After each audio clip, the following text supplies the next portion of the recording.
What up, what up? You are listening to Petty Sports Black, where I am HBCU, brought to you by KINGZ Broadcasting Studios. It's your boy, the host, Famous Fees. They call me Facts. I'm here with my man, Adam. Holla at him. You already know what time it is, ladies and gentlemen. Petty Sports Black, Episode 3, coming out the gate strong. FVSU, also known as Fort Valley State University, up.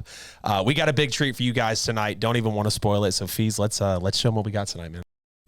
Absolutely, man. Y'all know we break down the schools. We go through the 2021 season. We're going to walk through the upcoming schedule. But before we get into that, we got a special guest in the house, Fort Valley State's very own Baltimore Ravens wide receiver, Shamar Bridges. What's happening, man? Welcome to the show, brother. It's great to have you. What's going on? Good to be here. I appreciate y'all for having me. Of course. Oh, yeah, man. We appreciate you coming to join the show today. Yeah, it's going to be a wild show, man, and we just appreciate you taking the time, I'm sure, after the draft unfolded and everything and going through all your paperwork, possibly getting out to Baltimore. I know it's probably a lot, so we really appreciate your time. So we want to start off with this. What wide receiver do you feel like you emulated coming out of high school and kind of admired the most in your career? I feel like coming out of high school, I always admired the most, try to emulate like a Jerry Rice. Because like I know coming out of high school, I wasn't as explosive or I could run and more explosive now. But yeah, when I came out of high school, I was real slower. So I emulated like Jerry Rice because I know like he wasn't like a burner, right. And then he came from a small school, and then I still look at him now like to that too, like for sure. Even though I've grown into my body and I've like matured and I think I became a good athlete. I still look at him because he was an underdog and he's now the greatest receiver coming out of HBCU. So I definitely look at him. I look at DeAndre Hopkins as one of my favorite receiver. So just a couple guys I really like watching. I'm inspired by to try to at least have half of their career or a quarter of their career. So, yeah. That's awesome, man. Yeah, you got the measurables to come out and do that thing. I mean, Jerry Rice wasn't no parts of those 6'5". Right. I love the channeling for sure. Went to a small school, underdog, one of the greatest of all time. You trying to tell us something there, man? It sounds like you got big goals walking in. I love it. Yeah, of course. Like that's, you gotta, like, you don't do this to not be the greatest, like, right. Not to be good. Like, so I'm definitely in here trying to be the greatest, but like, just try to stay, take one step at a time. So I've been blessed. God's blessed me a ton of blessings to be in the position I'm in. And now I got this opportunity, and now I'm just trying to take it one day at a time. And as my journey unfolds, hopefully I get to that point. But I don't want to think too far ahead. Just want to take one day at a time. Try to help the Ravens and help, help them in any way possible. And just keep going. But whatever is God's plan for me, it'll be my plan. But I'm gonna put the work in, and we'll see. That's right. Love to hear it, Shamar. Oh, that's all the way what's up, man. So check it out, man. Like, the folks definitely want to hear, I went to Savannah State. Both my parents went to HBCUs. What made you choose Fort Valley, and what schools did you turn down to go there? I haven't came out of college, high school, and I went to a Division II in Tennessee. Okay. And then I had transferred there after a couple of seasons. It just wasn't my fit. And then I had like a couple other little smaller schools that would just hit me up, you know what I mean? And then Fort Valley, I don't know what it was, like, because I took a visit there like on like Thanksgiving break. So I didn't come there where it was a bunch of students there. Right. It was just me, my mom, my stepdad, and the coach, Coach Irvin. And he was the coach he was one of the coaches at the time. Right. And we just I don't know, it was weird because, people come on visits, you get a feel for the school because all the students are there, or you go to a game. Like, I didn't do none of that. I literally just came there, and while nobody was there, and I was like, I don't know why, I just feel like I got to be here. Like, this is just the best fit as far as me coming in and having a big role. And just, I don't know, it was just like, it's just obviously just God's plan because, like, now I'm in this position and it's like, dang, Fort Valley done helped me out so much. And of course. I get so much support, and it was just like pretty much telling me like, hey, this is what you need to do. And I was like, I'm just going to do it. And a couple years later, now I'm here. So it's pretty crazy. Crazy story. Oh, that's pretty dope. You just went up there with just straight vibing with the campus. They didn't even roll out the carpet. Like, they didn't have you all the extra perks. It was a gloomy day too. It was a gloomy day and all. Like, I remember it like it was yesterday. Like, it was like right during like Thanksgiving break. Yeah. They was like, hey, can you come up here and call me from like a crazy number too, which is why I always tell this story because it's just like, it's amazing because he called me from like a number that's not even in the South. So I'm like, I don't even know if I should answer this. Yeah. So I was like, I done sent my film to so many different places just trying to get my name out there. Right. I was like, I'm answering everything. So I was like, man, I'm gonna answer. I almost didn't answer, which is crazy. I almost didn't even answer him calling me to tell me to come on a visit. And I was like, man, I answered it. And he was like, hey, just y'all shoot down for a visit. So we came down there in a couple of days. It was like a gloomy day. Walked around campus. I just looked at everything and just looked at like just where I'd fit in the roster. And I'm like, nah, I feel like I don't know why. I just feel like I should be here. It just worked out. Trust the natural energy, man. You didn't doubt it at all. And look at you as a Baltimore Raven now. You got big opportunity. Big opportunity to walk into, man. So, Shamar, what was the moment that you knew, as a Wildcat, I'm actually going to go to the NFL? When did you get that, confidence and conviction in your soul? I started really believing it. I mean, everybody said they believing in their whole life, and don't get me wrong, like I always believe myself, but still, everybody's realistic. You gotta be realistic with yourself.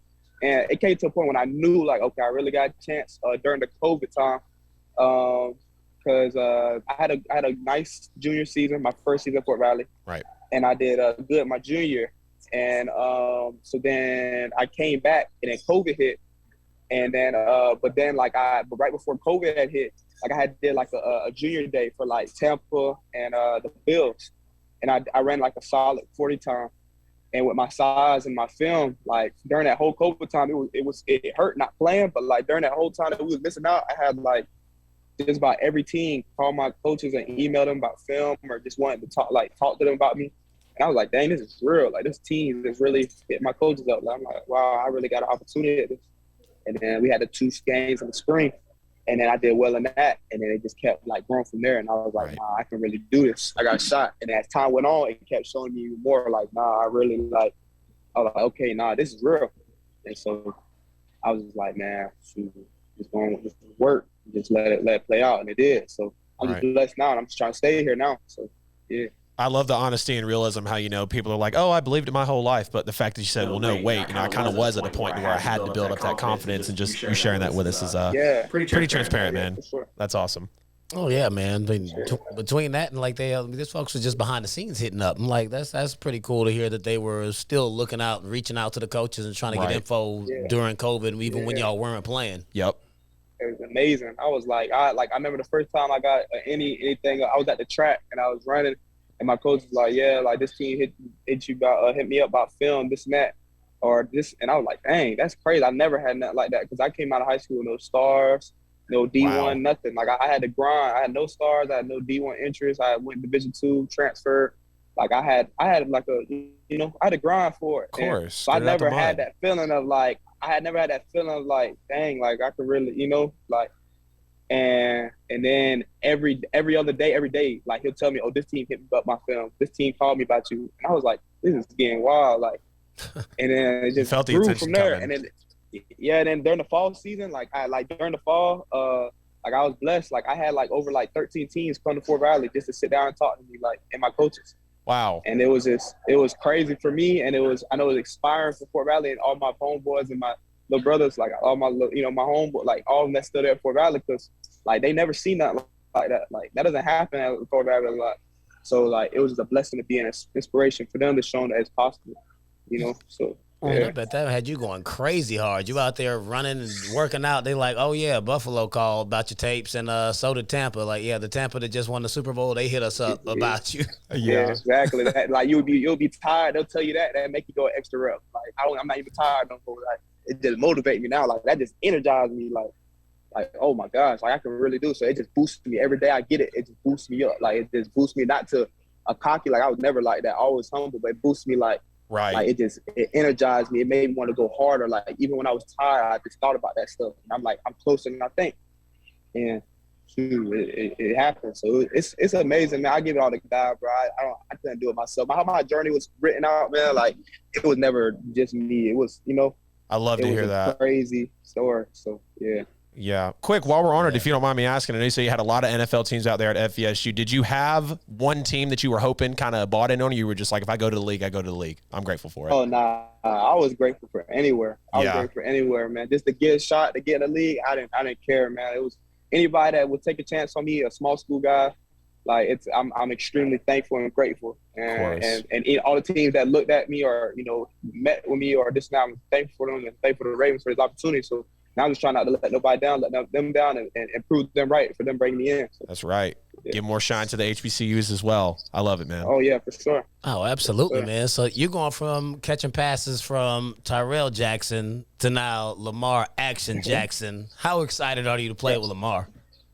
Oh yeah, it's gonna be amazing. Like, you know, I'm just really at the point right now where I'm trying to work to get in that position with him. You know, because I know just being realistic, like, you know, I'm not gonna be able to just hop right in that fire, Lamar. I got to work my way up to get to that for him to trust me and for the team to trust me to get those reps with Lamar. So that's my job right now, just to keep working and learning every day this playbook and working day by day. And when I do get that opportunity, it's gonna be amazing. Because like I said, Lamar, I'm from Florida. Lamar's from Florida. He's a legend, and he's a great quarterback. I think he'll go down as a really great player. And, you know, just to be here to watch him when he does get here, it's going to be crazy, and it's going to be great. And I'm going to learn from him and just watch him and stuff, and, you know, just let him inspire me, keep working hard. But, yeah, I got to work to get those type of reps with him. You know what I'm saying? Just being real. I'm realistic. Like, I'm not the type of person to come here and be like, I'm going to be playing with Lamar. Like, I know how this stuff goes. Like, I'm not a one. I'm not, you know, like, I got to work my way up to get those reps. So when I do, I'm just, you know, trying to do whatever it is for him to earn his trust. So. Right. And you know, speaking into coming into Baltimore, coming in there, you know, as the only HBCU player, does that give you a chip on your shoulder, a badge of honor? Is it kind of both? For sure. Yeah, for sure. A badge of honor, and just like all, man, my DMs and my messages and my comments, and man, it's been just filled with nothing but love and inspiration. I get so many kids and so many people from schools that we played that are inspired by me. Like, we played at their school, played against them, and they hit me up like, bro, like, you're leading the pack, like, you know what I'm saying? Because it wasn't, I think I was the only one out of the SIAC I could think of. Right. I think I was the only one at the SIAC, so it was just like, yeah, man, you are right. Like, it's just amazing, like, to be in this, you know, position of leadership, kind of in a way, but also, you know, I want to, you know, like, take advantage of that, you know, and I have a high responsibility, and I want to live up to it. But yeah, it definitely puts a chip on your shoulder because you got a lot of guys coming from big D1s, FBS schools. Of course. I'm the small school guy, so like every day I know I got to go hard. Like maybe the little leniency they might have for mess ups, I can't have those, you know. So I just got to like eliminate as much as possible. Yep. And all about that discipline. Just trying to come here and show that I belong, because there's a lot of good receivers. I know a lot of people talk about like that, you know, I guess it's kind of like like you said, they think like everybody says like it's a vacancy and this and that, but when you get here, these guys are really good too. Like, right. Yeah. You got to beat them out. Yeah. They just don't have the super big name right now. So nobody knows, but like, it's a lot of good young guys that's already been here that are really waiting to blow up too and be that guy. So it's just like watching them and learning from them. And they're just trying to come out here and just show everybody that, you know, I'm willing to do whatever they need me to do, and I can belong with them. It's the goal. So 100%. Yeah, man, it's cool, man. It's definitely a badge of honor for sure. Love to hear that. Yeah, that's what's up, man. I feel you on that. It'd be us sitting here like, I don't know who that is. So they're like, yeah, it's open. Oh man, these guys, nah, you come here. That's what people say. They tell me like, yeah, people that, you know, they know, like, man, everybody's good, like, in the league, but like, you know, from the outside, like, not like us that watch sports for real, but like, you know, people, they're like, man, they ain't got nobody. Like, all right, y'all come to practice and watch some boys play. Right. They might not have a name on the field, but they got a name on the practice squad. They're only 1 year away from being somebody that you'll know too. You know, a lot of people just talk about this person, man, them guys are really super, super talented. They're waiting for their breakthrough, just like I'm trying to get mine. So they're no different. Like, they're some good players. I think that this receiver group at the Ravens is going to surprise a lot of people, because I think it's more talented here than people think. But, you know, that's just from the outside looking in. Like, you know, it's hard for people to know. You know, everybody's young here. So, but I just wanted to put that out there because, like, so for the non-sports viewers to be like, nah, they ain't no receivers. Like, nah, there is, bro. You just they're busting ass in practice just like you. Oh yeah, those are the same people that watch NBA games and be like, "Oh, all the rest of them guys on the bench suck." Like, if you see them at LA Fit, they'll cook you. They'll cook you. Think about how many people are on an NBA team. Right. Like, I mean, there's like 13, 14. Think how many people are in the world. So think how many people that make an NBA of like what? Like how many? Like what? 200, 100 plus 100 people. I don't know how many people in the NBA period. That's like, you are literally, the NFL is a 1%. Like, NBA is like 0.5%. Right. Like, it's like crazy. So like, that guy at the end of the bench is liable to drop 30 any day. Like, exactly. That's what's so crazy. Oh, my bad. My AirPod dropped. But they're liable to drop 30 like any day. And so I try to like kind of like tell that to people, like, man, don't disrespect that person like that, because the guy at the end of the bench is making at least $1 million too. Right. So Yeah. Hey, I ain't got nothing to say. I don't have $1 million, so He be like, he can play and he got money. Right. Love that perspective, man. Exactly. We're going to run it back to the SIAC one time real quick. Know you faced some tough competition out there last season. Who do you have winning the SIAC in 2022? Shoot, Fort Valley. What you mean? What else am I supposed to say? Oh, yeah. What is he supposed to say? That was a trick question. It was. And now, trust me, that I've been having a lot going on, so I haven't really been too much tuned in of the other teams. Everybody got going on. I know Savannah State's always going to be a hard hitter. Obviously, Always. Tuskegee, I feel like, is going to come back harder. I feel like Benedict's going to be better. I feel like it's going to be a good year. But, of course, man, Fort Valley, like, I'm blue and gold, man. So I'm all for it. I'm all, and I can't wait when they do. It's going to feel like I won it, because I feel like we were supposed to at least get one when I was there. So I can't wait to watch them win one. Okay, I ain't mad at it. I didn't expect you to say nothing different, but I was still going to throw it out there, though. Right. Yeah. Got to see where he stands. Got to see where he stands. For sure. I feel it. That's awesome, man. Well, hey, we want to throw a little bit of something at you at the end before we let you go, called Who You With. Fees and I'll kind of throw it back and forth at you. Off the top, man, you're going to be a great receiver, so tell us. Who you with, Moss or Megatron? Oh, my gosh. Got him there. Gosh, that is not a trick question, sir. And it's so crazy. And the reason I feel like reason why it's hard to me, because if Calvin Johnson would have played, like, say if he was still be playing right now, right? Like, he could have been, like, but he just stopped. And I respect that, because, like, a lot of people wouldn't just have the pride to just step away because of his own, feel like, protecting himself mentally and all that. So it's hard to say, but I think because he's just Randy Moss, and he played the longer career, I gotta go with Randy. Right. Moss. So, That was the right choice. Only one guy's name is a verb. That's right. You remember all the verses about it. Yeah, exactly. Calvin Johnson, though, he could have went down if he would have kept playing, but yeah, you know. All right, so we're gonna make this one even more difficult. For your NFL career, would you rather be a Hall of Famer or a Super Bowl champ? You can't have both. Oh wow. I don't want to sound. I don't know. Hey, it's a tough question. We've argued about this. Because I want to win. Like, that's what you're in here to win. So you want to win a Super Bowl. But it's like, you want to be the greatest, and you don't want to say, well, Hall of Famer. Oh, no, he's selfish. He picked Hall of Famer. This and that. So, I'm gonna say, since I've been blessed with this opportunity, and I'm here. I want to win Super Bowl and win. All right. I want to win. Bring a championship but to the city. But listen, let's not sleep on the Hall of Fame thing. I want to do that too. So let's not just put that away. But yeah, of course, since I've been here, I want to win. Whoever team I'm with, I want to help them win Super Bowl. Definitely.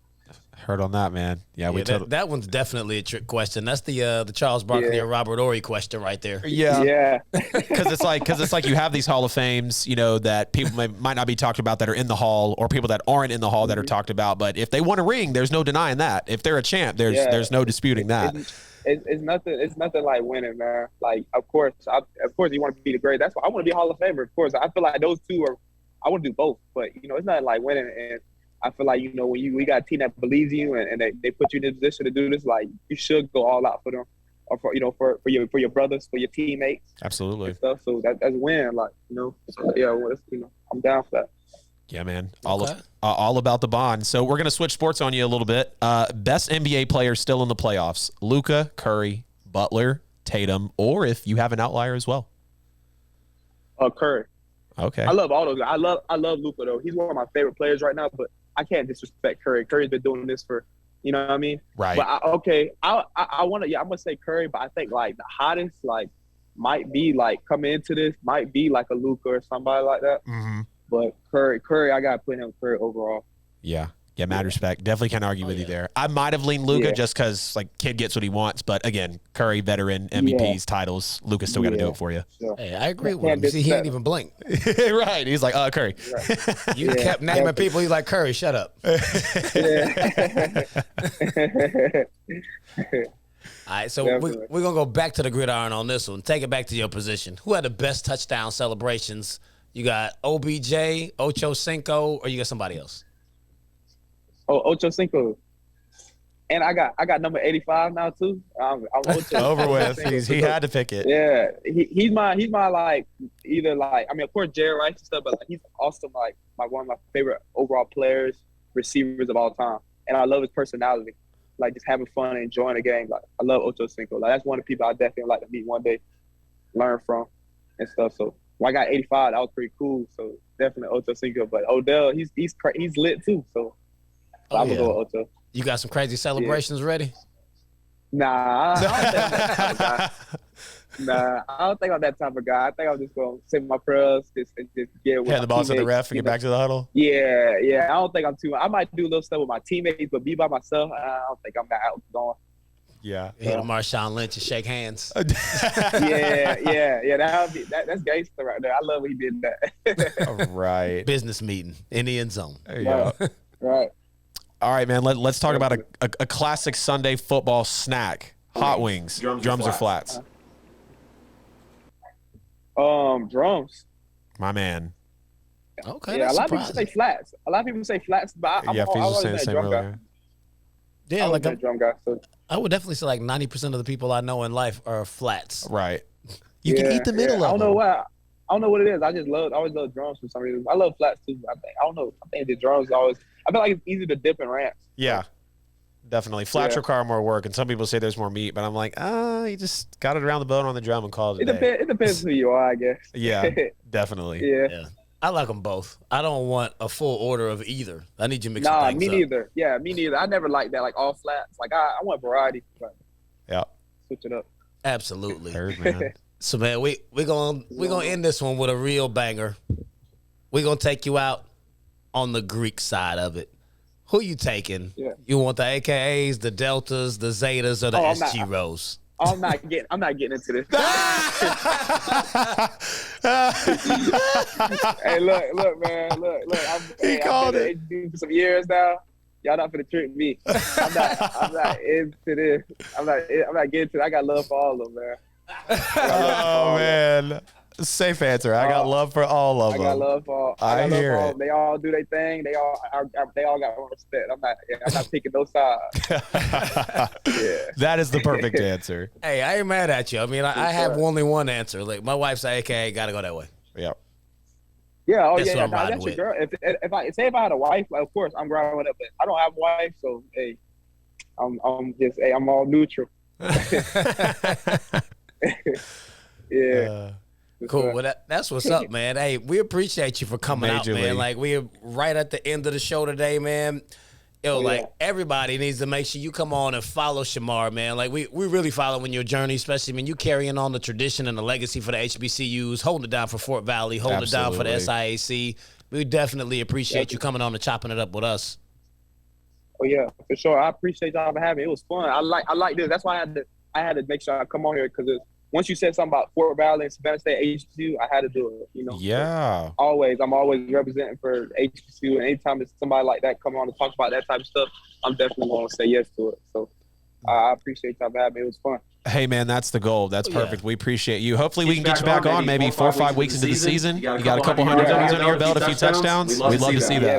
Yeah, that would be amazing. That would be amazing. So I'll be down for it. Hey, look out for it, man. We'll be looking for you. We appreciate you, Shamar. Okay. Fantasy football sleeper. I would say, hey, that's my pick right there. Go win me a league, bro. All right, man, you take care. We appreciate you. All right. Yes, sir.